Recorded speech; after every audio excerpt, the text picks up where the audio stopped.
reflexionando esta mañana se encuentra en Primera de Pedro, capítulo 2, versículos del 1 al 10. Primera de Pedro, capítulo 2, versículos del 1 al 10.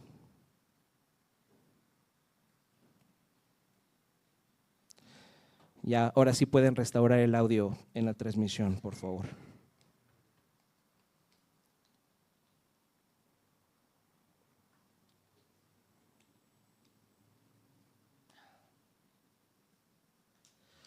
Dice así la palabra del Señor, Primera de Pedro, capítulo 2, versículos del 1 al 10. Por lo tanto, abandonado toda maldad y todo engaño, hipocresía, envidias y toda calumnia, deseen con ansias la leche pura de la palabra, como niños recién nacidos. Así, por medio de ella, crecerán en su salvación, ahora que han probado lo bueno que es el Señor. Cristo es la piedra viva, rechazada por los seres humanos, pero escogida y preciosa ante Dios. Al acercarse a Él, también ustedes son como piedras vivas con las cuales se está edificando una casa espiritual. De este modo llegan a ser un sacerdocio santo para ofrecer sacrificios espirituales que Dios acepta por medio de Jesucristo. Así dice la Escritura: miren que pongo en Sión una piedra principal, escogida y preciosa, y el que confíe en ella no será jamás defraudado. Para ustedes los creyentes esta piedra es preciosa, pero para los incrédulos la piedra que desecharon los constructores ha llegado a ser la piedra angular, y también una piedra de tropiezo y una roca que hace caer. Tropiezan al desobedecer la palabra para lo cual estaban destinados. Pero ustedes son linaje escogido, real sacerdocio, nación santa, pueblo que pertenece a Dios, para que proclamen las obras maravillosas de aquel que los llamó de las tinieblas a su luz admirable. Ustedes antes ni siquiera eran pueblo, pero ahora son pueblo de Dios. Antes no habían recibido misericordia, pero ahora ya la han recibido. Esta es la palabra del Señor. Y aquí vemos al apóstol Pedro recordándoles a los cristianos, a los receptores de esta primera carta, y les está recordando quiénes son realmente. ¿Recuerdan a quiénes iba dirigida esta primera carta de Pedro? ¿A quiénes? ¿Para quién era esta primera carta de Pedro? Para los cristianos que vivían ¿en dónde?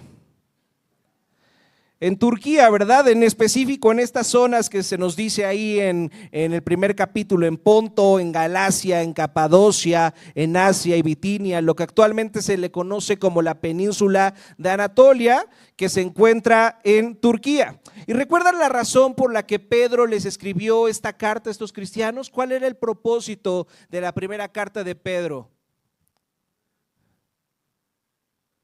¿Se acuerdan? ¿Qué dijimos que era el propósito de esta primera carta?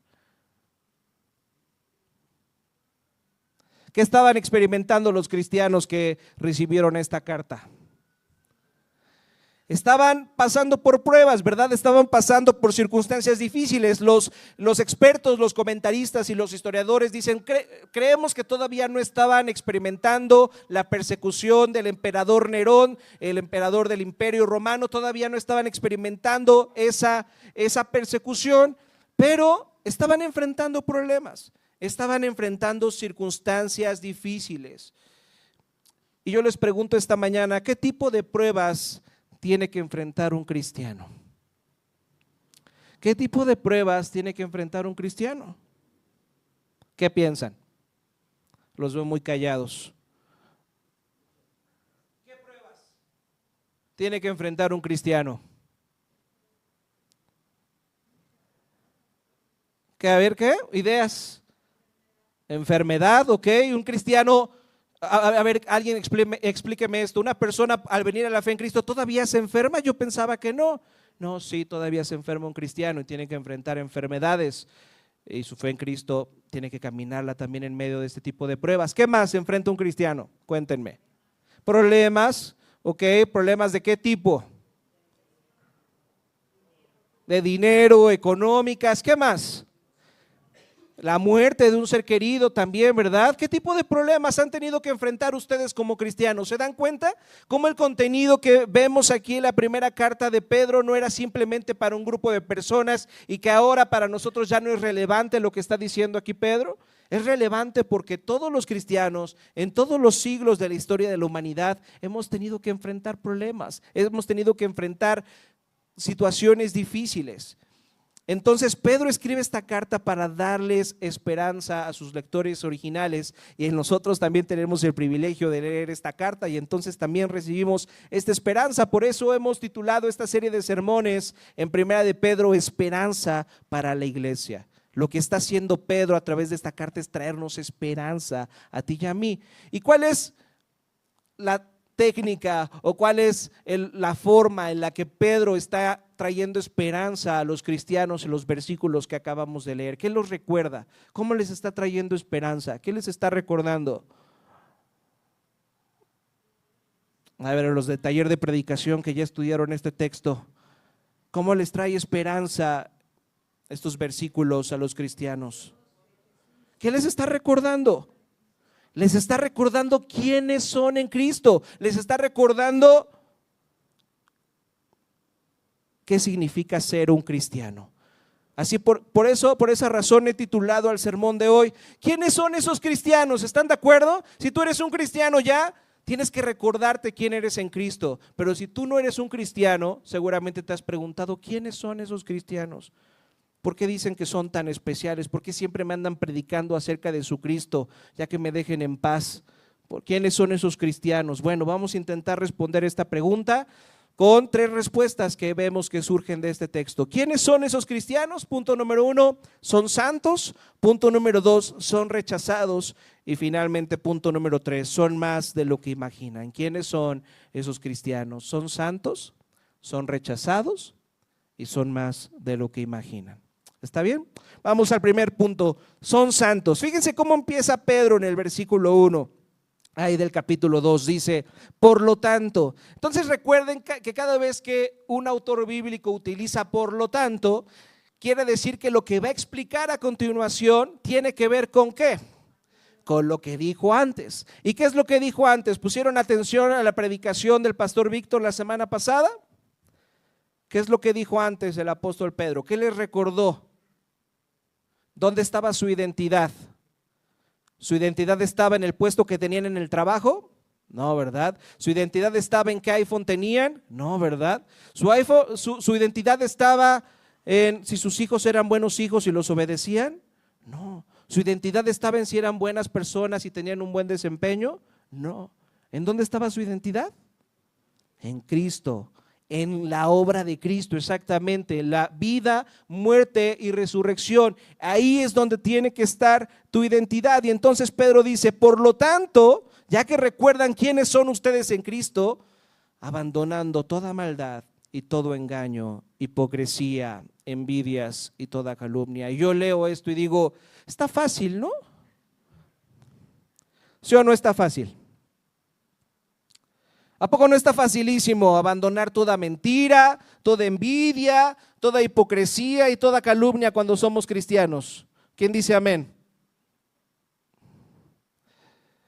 Fíjense, Pedro está diciendo, por lo que ahora ustedes ya saben, ustedes deberían de vivir de una manera completamente diferente. Pero fíjense, Pedro no está diciendo que sea fácil vivir de una manera diferente. Lo que está diciendo es que si de verdad entendemos lo que es el evangelio, si de verdad entendemos lo que somos en Cristo, lo que Él ha hecho por nosotros, entonces esas realidades tienen que traer transformación real a nuestras vidas. No simplemente son cosas que están en tu mente, sino que esas verdades que están en tu mente tienen que bajar a tu corazón y eso debe de traer una transformación real que sea visible para las demás personas. Debe de traer una transformación moral. Tu fe en Cristo debe de hacerte una persona diferente. ¿Habían pensado en eso? ¿O prefieren mantenerse de la secreta? Que nadie sepa que soy cristiano. Que nadie sepa, no le voy a poner mi pescadito a mi carro para que no sepan que soy cristiano y pueda seguir metiéndome y arrebasándolos y haciendo cosas que hacemos cuando manejamos. No le pongan el pescadito al carro, es una tontería, pero También cuando manejan sus carros son cristianos. ¿Habían pensado en eso? Ahí está. Fíjense, esto es importante aclararlo. El cristianismo no es que tú cambias para poder venir a Cristo. El cristianismo no es que tú cambias para ser aceptado por el Señor. El cristianismo es que tú descansas en lo que Cristo ha hecho por ti y entonces esa realidad te transforma y ahora cambias no por obligación, ni por necesidad, ni por miedo. ¿Cambias por qué? Por gratitud, porque estás agradecido por lo que Cristo ha hecho por ti y eso debería de llevarte a vivir de una manera diferente a la que viven los no cristianos. De eso está hablando Pedro. Y luego dice en el versículo 2, deseen con ansias la leche pura de la palabra como niños recién nacidos. Me encanta esta metáfora que está poniendo Pedro, este ejemplo que está poniendo Pedro. Muchos de ustedes han tenido bebés recién nacidos en sus brazos y algunos van a tener, ¿verdad? En las próximas semanas, gracias a Dios. Pero ¿cómo un niño recién nacido anhela la leche materna? ¿Cómo es eso? ¿No le sorprende la potencia que tiene esa garganta a las 3 de la madrugada cuando necesito despertar a esos padres que están durmiendo para que me den esa leche? ¿No? ¿Sí se sorprendieron o no la primera vez que escucharon esos gritos, Antonio? ¿Te sorprendiste? ¿Cómo anhela un niño recién nacido la leche materna? Y la pregunta inevitable a continuación es, ¿así están anhelando ustedes la palabra de Dios? ¿Cuántos de ustedes están leyendo su Biblia este año? ¿Cuántos días llevamos de este año? ¿Hoy qué es? ¿25? ¿O qué es? ¿Sí, 25? ¿Ha logrado cumplir 25 días de lectura diaria de su palabra? O algunos ni siquiera han empezado su plan de lectura este año y bueno, ya va a llegar febrero, pero está bien, nunca es tarde para comenzar. ¿Cuántos de ustedes se unieron a un grupo de estudio el año pasado para estudiar la palabra de Dios junto con otros hermanos? ¿Quiénes de ustedes están planeando unirse a un grupo de estudio este año? Ya se los presenté la semana pasada en la reunión congregacional, todas las actividades que vamos a tener este año y las viste y dijiste, qué chido, está chido por ellos, por los hermanos, pero yo no necesito eso. O realmente dijiste, necesito apuntarme a esas clases. ¿Anhelas la palabra de Dios como un niño recién nacido anhela la leche materna? ¿Anhela ser alimentado por la palabra de Dios, ser fortalecido por la palabra de Dios? Pedro está diciendo, si ustedes entienden lo que son en Cristo, deben desear ser alimentados por la palabra. Y si no me creen lo que estoy diciendo, fíjense lo que dijo el mismo Señor Jesús ahí en Mateo 4, versículo 4. El Señor, no lo busquen, se lo deben de saber de memoria. El Señor Jesús en Mateo capítulo 4, versículo 4, ¿qué dijo? No solo de pan vive el hombre, sino ¿de qué?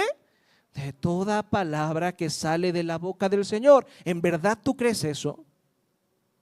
¿Sí crees eso o no? Que no solo de pan vive el hombre, sino de toda palabra que sale del Señor. Porque si tú no crees esto, tú vas a actuar así. Como creo que de lo único de lo que vive el hombre es del pan, entonces tengo que trabajar. Y estoy muy ocupado para entrar a esas clases aburridas.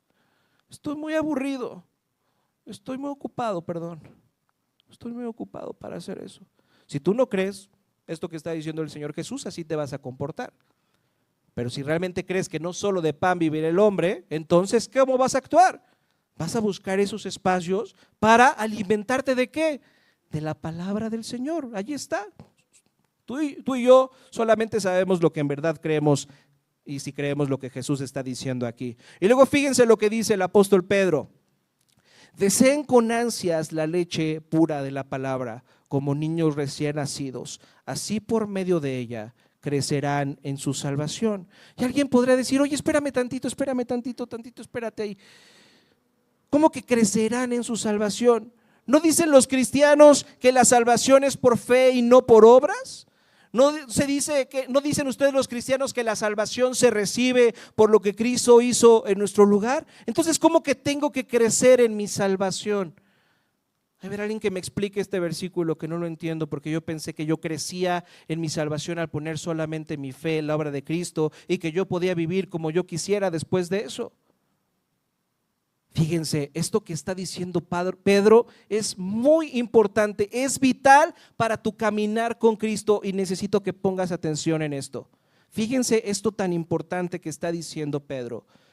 Pedro nos está diciendo, crecer en la salvación no es lo mismo que ganar la salvación. Porque nosotros creemos que ¿cuál es la única forma en la que tú y yo podemos ganar la salvación? Poniendo nuestra fe ¿en quién? En Cristo Jesús. Si tú tienes tu fe puesta en la obra de Jesús, entonces déjame decirte, mi hermano, que ya has ganado la salvación. Pero aquí Pedro nos está hablando de otra cosa. ¿De qué nos está hablando? De crecer en la salvación. Fíjense, muchos cristianos llegan a Cristo y piensan que mágicamente todo va a ser sencillo. Piensan que mágicamente todos los domingos van a querer ir a la iglesia. Piensan que mágicamente van a querer leer su Biblia todos los días. Piensan que mágicamente cuando lleguen las pruebas y las tentaciones las van a vencer siempre. Y puede ser que al principio, en tu amor primero por Jesús, si eres un nuevo creyente, puede ser que tú sientas esa fuerza a un inicio en tu caminar como cristiano. Pero si tú, al igual que yo, llevas años de ser cristiano, seguramente te has dado cuenta que es dificilísimo sostener esto por mucho tiempo. ¿Sí o no? ¿O solamente a mí me pasa esto? ¿Les cuesta trabajo anhelar las cosas que deberían de anhelar en Cristo, ya que llevan años de ser cristianos? De eso está hablando Pedro. Nos está hablando a los cristianos. ¿Para quién iba dirigida esta carta? Para los cristianos. A veces llega el domingo y dices, ¿en serio tengo que ir a la iglesia hoy? Pero ya trabajé toda la semana y me hicieron ir el sábado, todavía el domingo tengo que ir a la iglesia otra vez, ¿en serio? No tengo ganas de ir el domingo a la iglesia. A veces vas muy animado a un estudio bíblico, pero otros días dices, ay, es que al estudio va a ir fulanito, que no me saludó, que todavía no se aprende mi nombre. No, yo no quiero ver a fulanito, ya no quiero ir a ese estudio, ya no quiero. Y también llegan las tentaciones, ¿sí o no? Y hubo momentos en los que pudiste vencer esas tentaciones, pero después viste a gente que no es cristiana y que parece que le va mejor que tú, parece que le va mejor que a ti. Y no se restringen, no luchan con su pecado, hacen lo que quieren. Y entonces surge esta voz en nuestro corazón, ¿de verdad vale la pena obedecer? ¿De verdad vale la pena mantenerme puro? ¿De verdad vale la pena seguir a Cristo? ¿Se han hecho esas preguntas? Si son personas genuinas y honestas, estoy seguro que se han hecho esas preguntas.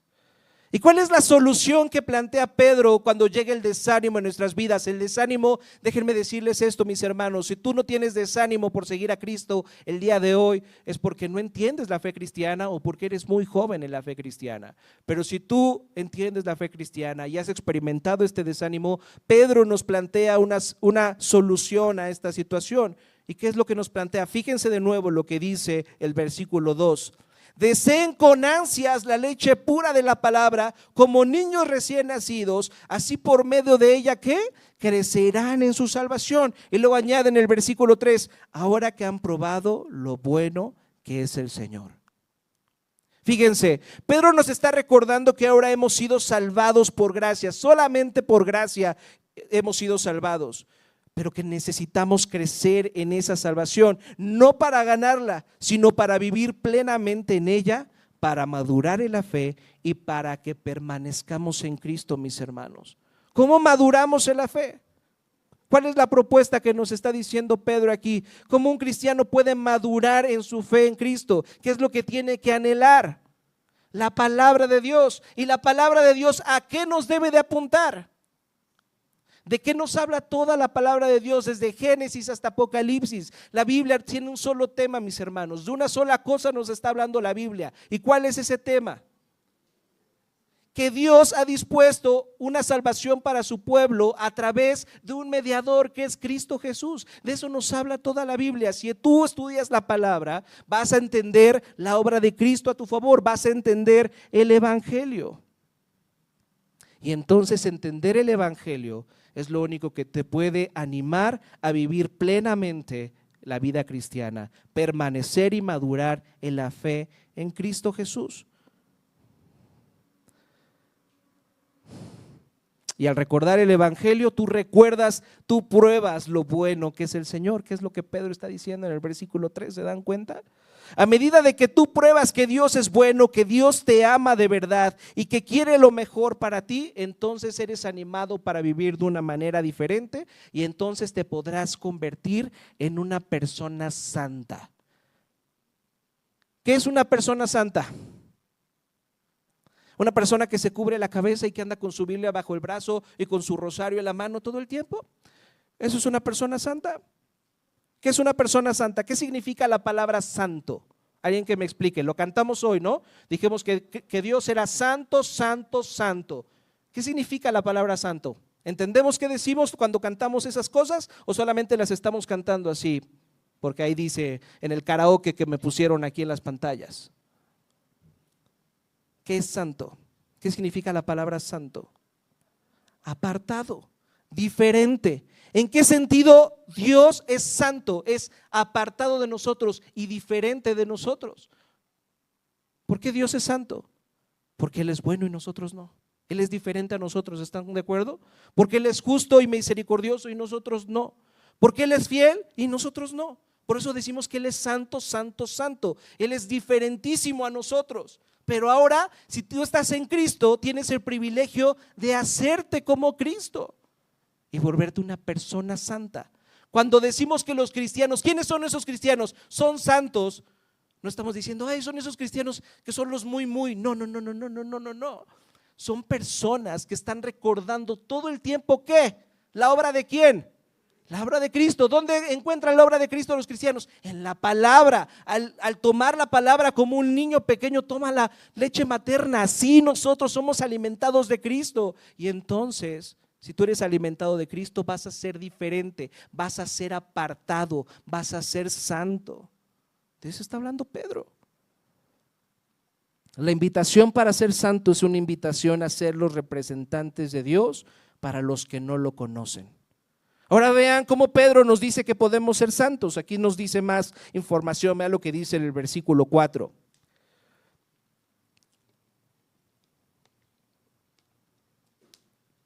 Dice, Cristo es la piedra viva rechazada por los seres humanos, pero escogida y preciosa ante Dios.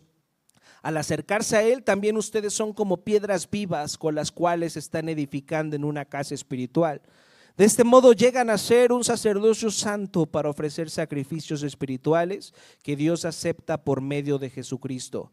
Pedro llama a Cristo la piedra viva, y aquí tenemos que entender algo muy importante. La palabra griega que Pedro está utilizando para referirse a Cristo como la piedra viva es la palabra griega litos, no es la palabra petros, que en otras ocasiones se ha utilizado para traducir la palabra piedra. Aquí está utilizando la palabra litos.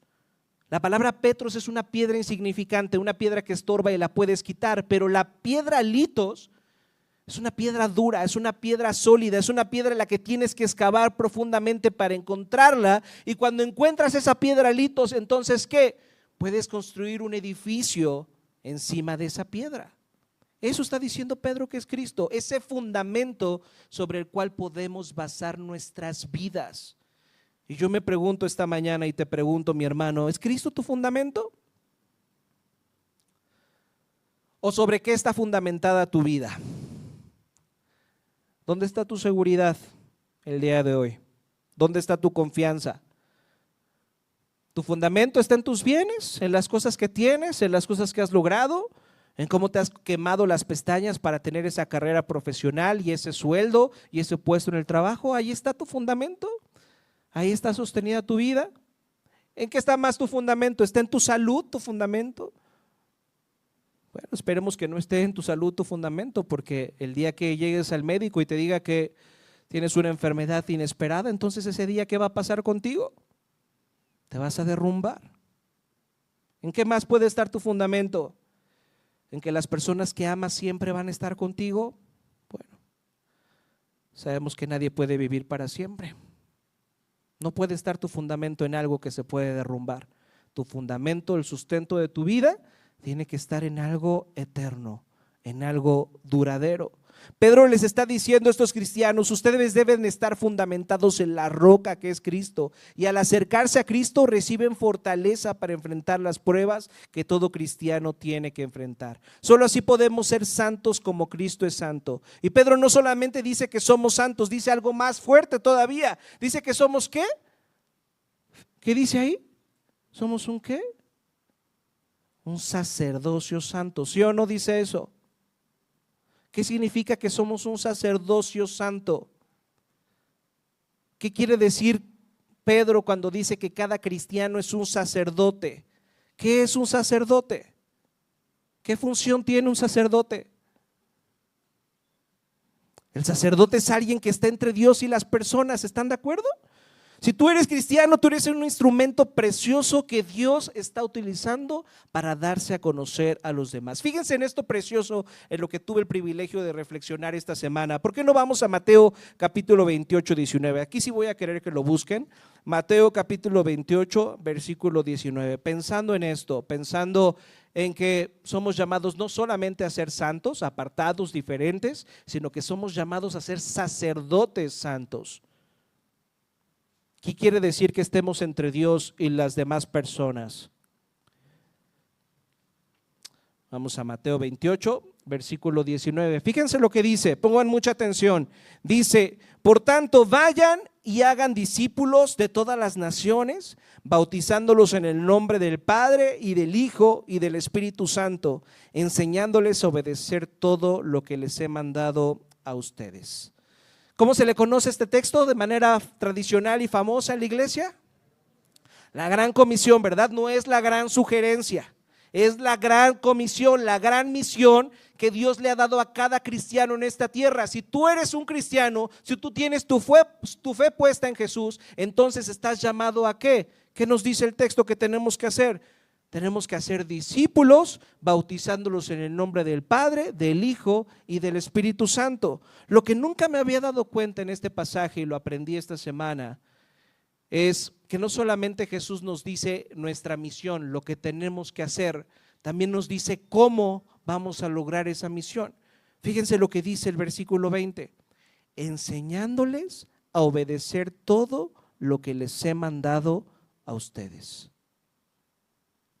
Aquí cuando Jesús habla de que tenemos que enseñarles a otros a obedecer lo que Él nos ha mandado, no habla solamente de enseñar como habla un maestro en su salón de clases escribiendo cosas en el pizarrón, o como enseña un pastor delante del púlpito. No está hablando solamente de enseñar con la palabra, está hablando que nosotros tenemos que enseñar a otros lo que el Señor nos ha mandado con nuestro testimonio, con nuestras vidas. Tu vida es un testimonio para que los no creyentes conozcan en quién tú tienes tu fe, en quién tú tienes tu esperanza viva. ¿Habías pensado eso? Que no solamente fuiste salvado para estar en una reconciliación con Dios, eso está increíble, eso es precioso, pero la salvación de Cristo es aún más completa. Él te ha salvado para que seas su representante y otros puedan venir al conocimiento de Cristo a través de tu vida. ¿Habías pensado en eso? Jesús viene hablándonos de eso, incluso en su sermón del monte, ahí en Mateo 5:16 dice: hagan brillar su luz delante de todos para que ellos puedan ver las buenas obras de ustedes y alaben a su Padre que está en los cielos. ¿Se dan cuenta para qué sirven nuestras buenas obras? No sirven para ganar la salvación. ¿Sirve para qué? Para dar testimonio de nuestra fe y atraer a otros a Cristo.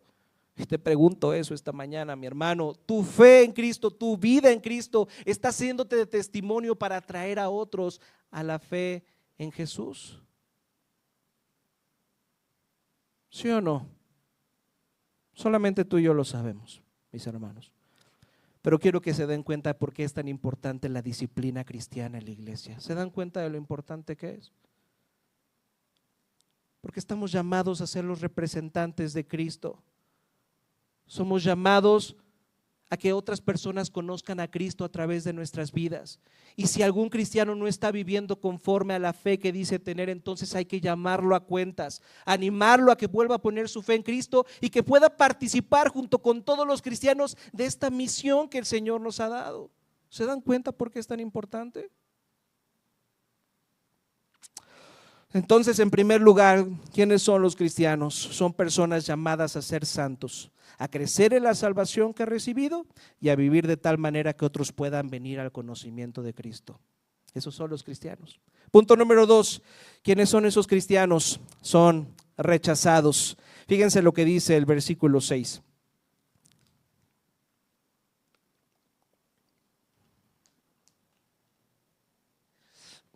Así dice la Escritura: miren que yo pongo en Sión una piedra principal, escogida y preciosa, y el que confíe en ella no será jamás, ¿qué? Defraudado. ¿En verdad crees que si tú estás en Cristo jamás vas a ser defraudado? ¿Han escuchado ustedes acusaciones que se hacen en contra de la Biblia, en contra de la iglesia? ¿Han escuchado alguna vez que dicen, no, es que fíjense que los cristianos han escondido unos evangelios? Han escondido el evangelio de Tomás. ¿Y saben por qué esos cristianos han escondido estos evangelios? Porque te quieren manipular, te quieren controlar. Por eso los cristianos han hecho eso. Pero cuando tú vienes a la Biblia, ¿qué encuentras cuando vienes a la Biblia? La Biblia no dice que la salvación esté en un grupo. La Biblia no dice que la salvación esté en una institución. La Biblia no dice que la salvación esté en una denominación. La Biblia, ¿dónde nos dice que está la salvación? En Cristo. Y que se ofrece gratuitamente para cualquiera que la necesite. Que la salvación se recibe cuando confiesas con tu boca que Jesús es el Señor y cuando crees en tu corazón que Él lo resucitó de entre los muertos. Eso es lo único que tú necesitas para ser cristiano. Entonces te pregunto yo, ¿cómo controlas a una persona con un mensaje así?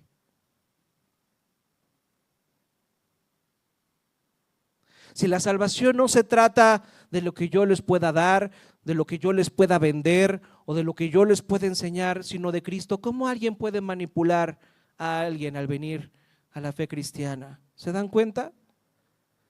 Mis hermanos, si un grupo te dice la salvación solamente está aquí en esta iglesia, no vayan a otra iglesia porque la salvación y la verdad absoluta está aquí, ¿sabes lo que tienes que hacer? Huir de esa iglesia. Si vas a una iglesia presbiteriana y te dicen, no, nosotros tenemos el único bautismo que sirve, ¿qué tienes que hacer? Correr. Si vas a una iglesia bautista y te dicen, no, tienes que volver a ser bautizado porque somos nosotros los únicos que bautizamos correctamente, ¿qué tienes que hacer? Porque la salvación no está ni en los presbiterianos, ni en los bautistas, ni en los pentecostales, ni en los católicos. La salvación, ¿en quién está, mis hermanos? Cristo. ¿Quién puede ser manipulado delante de eso? Cuando es algo que se nos ofrece gratuitamente para quien la necesite. Tú necesitas la salvación en Cristo, pon tu fe en Él y ya. Eso te va a demandar un cambio de vida. Eso te va a demandar comprometerte a vivir en una familia de fe porque la necesitamos para crecer. ¿Están de acuerdo? Si tú vienes a una iglesia, a las personas que vienen al Redentor, yo les digo, no se hagan miembros por cómo predicamos o por cómo cantamos o por cómo están las instalaciones. Háganse cristianos a voltear a ver a las personas alrededor y decir, yo me quiero comprometer a amar, a servir a estas personas, y cuando ellos estén pasando en dificultades, los voy a animar, porque sé que cuando yo esté pasando en dificultades, ¿qué? Ellos me van a animar a mí. Esa es la iglesia.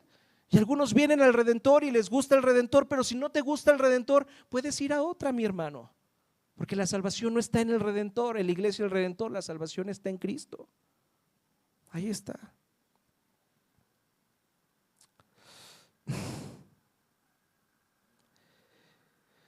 Por eso Pedro dice, el que confíe en Él no será jamás defraudado. ¿Ustedes creen que yo los puedo defraudar como pastor? Algunos de ustedes me quieren mucho y piensan que yo jamás los voy a poder defraudar como pastora. Pero mis hermanos, les digo, eso es una tontería.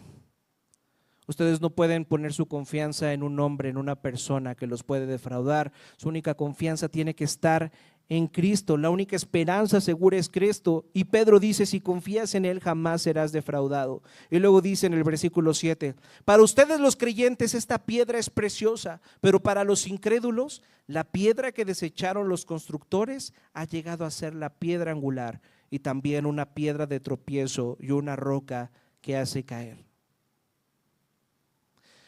Fíjense esto que nos está diciendo Pedro. Cristo va a ser precioso para unos, pero Cristo también va a ser un tropiezo para otros. ¿Están de acuerdo? Nadie puede venir a la fe cristiana, nadie puede escuchar lo que enseña la iglesia cristiana y permanecer neutro. ¿Estás de acuerdo? Nadie puede venir ante Cristo y decir, bueno, es un buen maestro de moral, hay que escuchar las enseñanzas de Jesús porque fue un buen maestro de moral. Entonces eso hay que hacerle caso. No. Si tú quieres escuchar las enseñanzas de Jesús, tienes que escuchar todas las enseñanzas de Jesús. ¿Y qué más fue lo que dijo Jesús? Dijo, yo y el Padre somos uno. Eso dijo Jesús. Y nadie puede venir al Padre si no es a través de ¿quién? A través de mí. Y dijo, yo soy antes de Abraham. Yo soy el alfa y el omega, el principio y el fin. Tú no puedes abrazar unas partes de las enseñanzas de Jesús. Si quieres ser su seguidor, tienes que seguir todo lo que Él dice. Y una de dos, o Jesús es quien dijo ser, es el Hijo de Dios, es Dios hecho hombre, o es un mentiroso, o está loco. Tú solamente puedes creer dos cosas. O crees que Jesús es el Hijo de Dios, que es Dios y que tienes que arrodillarte ante Él y que tienes que cambiar tu vida al poner tu fe en Él, o simplemente lo rechazas y dices, es una locura eso. Están locos todos los que creen eso. Solamente tienes dos opciones.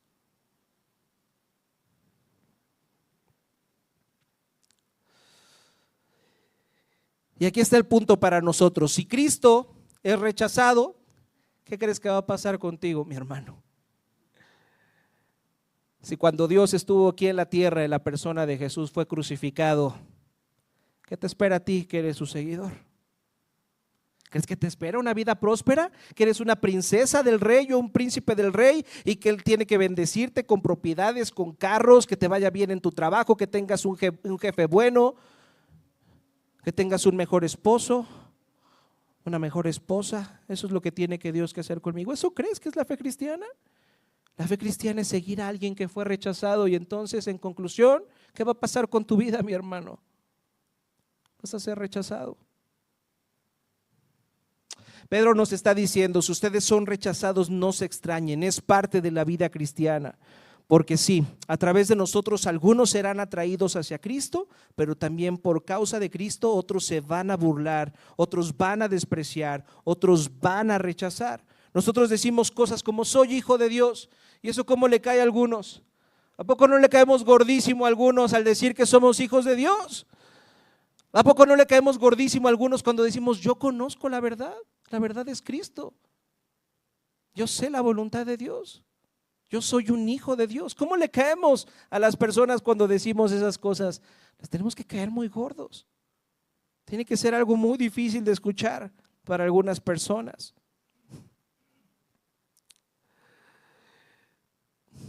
Entonces sí, algunos se acercarán, pero otros nos verán como gente absurda. Pero nosotros como cristianos tenemos que entender esta palabra, que vamos a ser rechazados inevitablemente. ¿Se dan cuenta que el cristianismo, los cristianos, somos la única minoría que está bien que sea silenciada?